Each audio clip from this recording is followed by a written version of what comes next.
je profite qu'il y a personne pour tourner une vidéo. J'ai vraiment du mal à parler, là je parle devant des gens, et encore c'est pas devant énormément de gens, mais j'ai vraiment du mal à parler quand il y a d'autres personnes dans la pièce. C'est un peu compliqué. Donc voilà, je profite qu'il y a personne. Je voulais faire un retour sur mon expérience au Live Drawing Music Club. J'ai été du coup invitée en tant que guest illustratrice pour cet atelier de dessin qui se veut alternatif. Le but c'est de mélanger plusieurs arts, donc moi j'étais invitée en tant que guest illustratrice, j'animais l'atelier de dessin. La modèle qui posait, Eden Payet, est une danseuse. Il y avait pendant tout ça, il y a de la musique qui est jouée par l'organisatrice de l'événement, Elsa Dove, qui mixait du coup ses sons. Un jour, j'ai reçu un mail d'Elsa qui me proposait, voilà, qui m'a un peu parlé de l'événement, en quoi ça consistait. Elle avait déjà organisé ça d'abord à Londres, puis à Paris. Là, elle voulait en refaire un atelier. En fait, je sais pas comment appeler ça parce que c'est un atelier, une session de modèles vivants, mais c'est pas que ça, en fait, c'est vraiment un tout. Donc moi j'étais grave partante, mais je pense que si ça vous arrive aussi, vous savez, quand on reçoit des mails, je m'emballe pas trop au début. Il y a des choses qui n'aboutissent pas, ou sinon des choses non rémunérées, enfin, vous voyez quoi. Je pense que si vous êtes à votre compte, artiste, vous voyez de quoi je veux parler. On s'est appelé et elle m'a proposé justement d'animer cet atelier de dessin, je donnerais des conseils aux gens, etc. Elle avait déjà organisé ces ateliers avec des illustratrices que j'admire énormément. Ça m'a tout de suite séduite et c'était quelque chose que j'avais envie de faire. Je connaissais des gens qui faisaient ça dans des écoles privées ou qui organisaient des ateliers de dessin. J'ai toujours eu envie de faire ça, mais j'ai jamais pris l'initiative d'en faire. Donc là qu'elle m'a proposé ça, j'étais super heureuse. Et voilà, le fait qu'elle ait déjà organisé ça avec des illustratrices que j'admire énormément, ça m'a tout de suite parlé en tout cas. Donc la dernière fois qu'elle m'en avait parlé, il y avait à peu près 15 personnes qui étaient inscrites.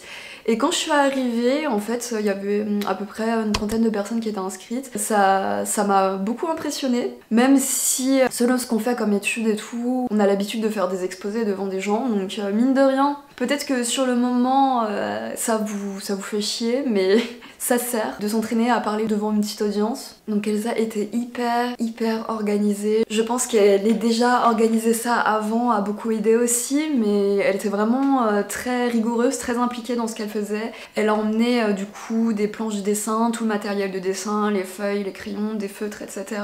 pour tout le monde, parce que l'atelier s'adresse aussi à des personnes qui savent pas dessiner. Et elle l'a très bien fait parce que y a une personne qui avait dit qu'elle avait vu l'annonce de cet atelier le jour même quand elle était au travail et qu'elle est venue le soir. Forcément, quand on dessine pas et qu'on vient le jour même, on n'a pas forcément le temps d'acheter du matériel. Et donc je trouve ça vraiment super qu'elle ait pensé à tout. Elle a même pensé aux vêtements pour la danseuse. Elle a aussi fait appel à un photographe et à un vidéaste qui ont pris en photo, en vidéo l'événement. Donc j'espère pouvoir en mettre dans cette vidéo. Je sais pas quand je vais la publier ou comment ça va se passer, on verra bien. Et on va pas se mentir, j'étais un peu stressée. Même si je pensais que j'aurais été plus stressée que ça, j'appréhendais quand même beaucoup parce que c'est quelque chose que j'avais jamais fait. J'avais peur de pas être à la hauteur. J'ai rencontré d'ailleurs une autre illustratrice qui m'a dit qu'on lui avait aussi proposé d'être guest illustratrice mais qu'elle avait refusé parce qu'elle avait peur. Elle venait faire un peu du repérage et participer à l'atelier pour voir comment ça se passait. Et c'est là que je me suis rendu compte que oui, moi aussi ça me faisait peur parce que forcément quand c'est quelque chose qu'on n'a jamais fait, c'est assez impressionnant. Mais que c'est pas pour autant que j'ai refusé, que voilà, je suis sortie de ma zone de confort. On m'a beaucoup dit que dans la vie, pour la carrière, pour la vie personnelle, pour tout, c'était beaucoup une question de chance, mais il faut aussi savoir saisir l'opportunité. Admettons qu'il y ait quelqu'un où on lui propose plein de choses, plein de projets qui m'intéressent énormément et que la personne les refuse tous. Et une personne qui a peut-être, on va dire, moins de chance, on lui propose juste une opportunité, mais que cette personne saisit cette opportunité, finalement, elle va plus avoir l'occasion d'agir que la personne à qui on lui propose plein de projets. Je sais pas si c'est très clair. C'est vraiment pour dire que si sur le moment vous vous dites que oui, vous avez pas de chance comparé à d'autres personnes, que vous rencontrez pas les bonnes personnes, qu'il faut pas vraiment s'apitoyer sur son sort et savoir voir et surtout saisir au bon moment les projets qui vous plaisent. C'est pas forcément une question de nombre, c'est sûr qu'il y a d'autres d'autres artistes où on va leur proposer plein de projets parce qu'ils ont déjà la notoriété et tout, mais que vous, en tant que débutant, vous pouvez aussi, peut-être vous avez moins de propositions, mais que si vous saisissez une bonne proposition, ça peut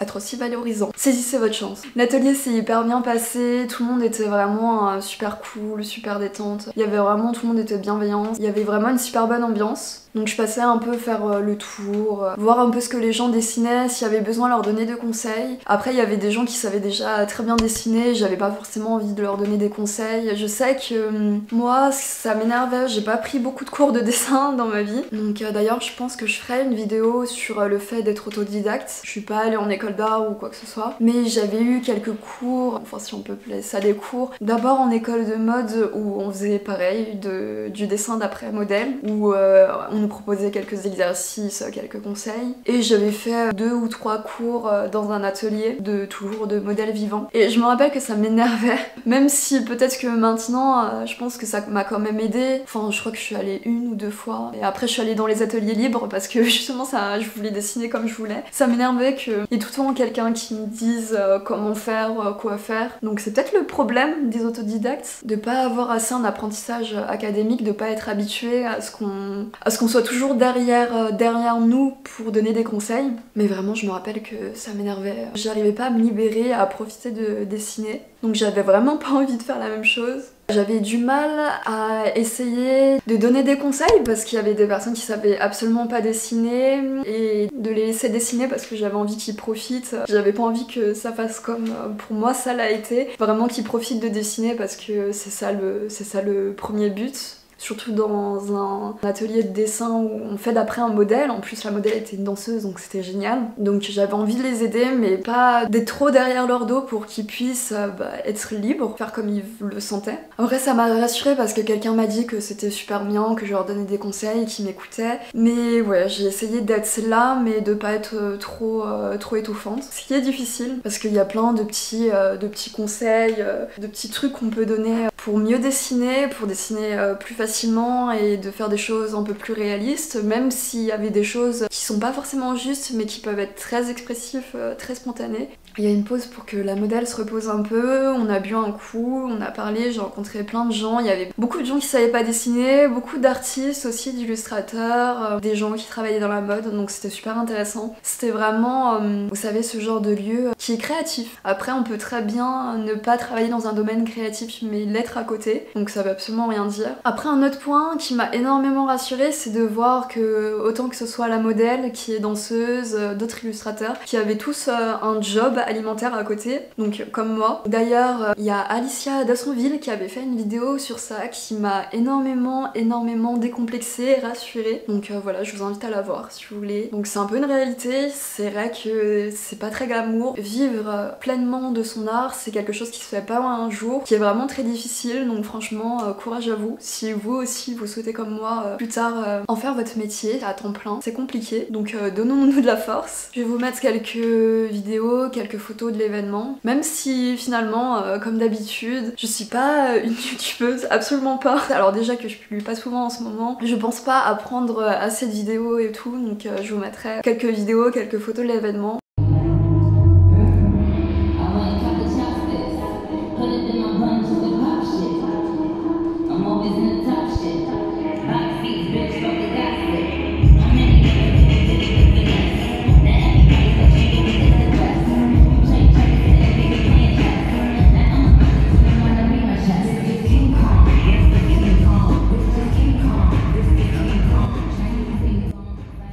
Donc morale de l'histoire, est-ce qu'il y a une morale?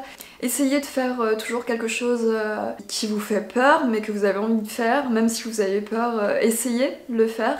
Il y a des fois c'est pas le bon moment et puis c'est comme ça, mais il y a des fois où faut vraiment se pousser un peu. Si vous avez peur c'est pas grave, c'est normal, mais essayez de saisir les opportunités qui vous tiennent à cœur. Haute morale, est-ce qu'il y a d'autres morales?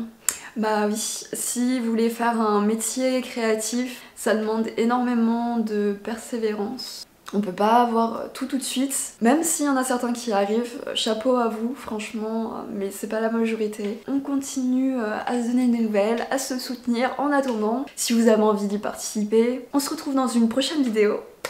Bye!